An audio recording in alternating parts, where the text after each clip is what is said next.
What if I told you that one of the most common pieces of financial advice, something you've probably heard your whole life, is actually a trap? A lie that keeps millions of people from ever achieving true wealth. It's not about skipping lattes or cutting coupons. This is much, much bigger. Stick with me, because by the end of this video, you'll see your money, your job, and your future in a completely different light. So, what is this monumental lie? It's the idea that your primary residence, your home, is your greatest asset.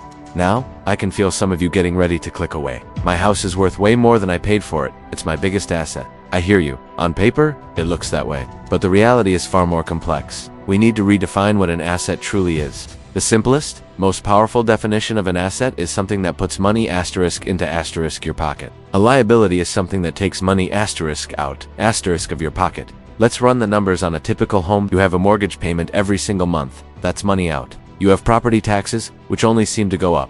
Money out. You have homeowner's insurance. Money out. Then there's maintenance. The water heater breaks, the roof needs repairs, the lawn needs mowing. All of this is money consistently flowing out of your pocket. Your house doesn't pay you to live in it. You pay it. It's a cash-draining liability, month after month, year after year. Now, you might be thinking, but what about appreciation? My home's value is increasing, and that's true. It might be.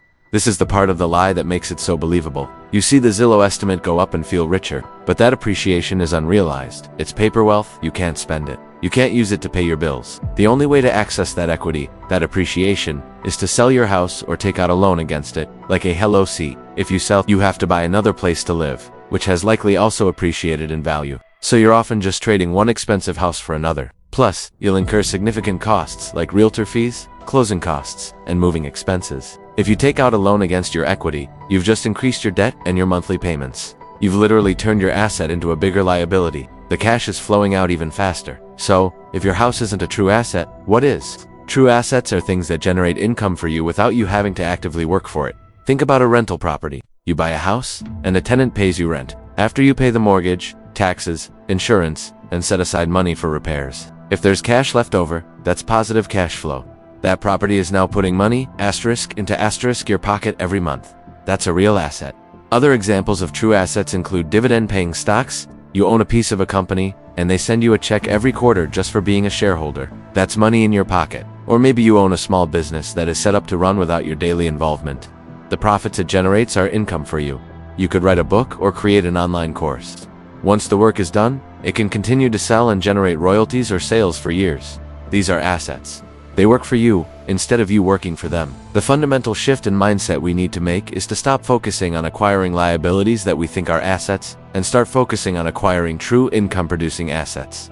The traditional path tells us to go to school, get a good job, buy a big house, and save for retirement. The job gives you income, but you trade your time for it. The moment you stop working, the income stops. You then use that income to buy a house, which, as we've established, drains your cash. You're stuck on a hamster wheel.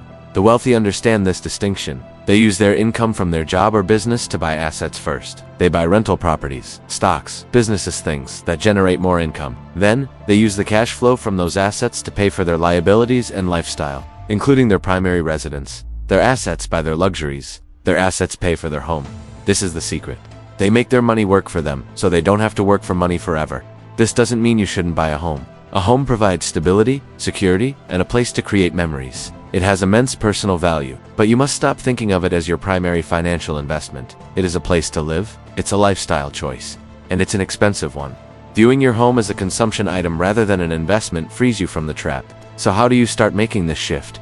First, educate yourself. Read books like Rich Dad Poor Dad by Robert Kiyosaki, which is where this core concept of assets versus liabilities is explained so brilliantly. Start small. You don't need millions to start investing. You can buy a single share of a dividend-paying ETF. You can start saving for a down payment on a small, cash-flowing rental property in an affordable area. You can start a small side hustle online that has the potential to become a passive income stream. The goal is to change your cash flow pattern. Right now, your money probably flows from your job into your expenses and liabilities, like your house, and whatever is left over, if anything, goes into savings. The new pattern should be, income from your job flows into acquiring assets. Then, the income from those assets grows, eventually covering your expenses. When your passive income from your assets exceeds your monthly expenses, you are financially free. You no longer need your job to survive. You can work because you want to, not because you have to. This is not a get-rich-quick scheme. It takes time, discipline, and financial education. It means delaying gratification. Instead of buying a bigger house, Maybe you buy a duplex, live in one side, and rent out the other. The rental income helps pay your mortgage. You are now living for cheap, or even for free, while your tenant buys you an asset. That's a powerful move. The biggest lie is that your home is an asset. The truth is, your home is your castle, but it's not your treasure chest. Your real wealth will be built by the portfolio of income-producing assets you acquire over time. It's time to stop believing the lie. Change your financial blueprint and start building a life of true freedom. Start by asking yourself this one question with every purchase. Is this putting money into my pocket or taking it out? That simple question will change everything. Thanks so much for watching. If this video opened your eyes, please hit that like button and subscribe for more content that challenges conventional financial wisdom. Let me know in the comments what you think. Is your house an asset or a liability? I'd love to hear your perspective. See you in the next video.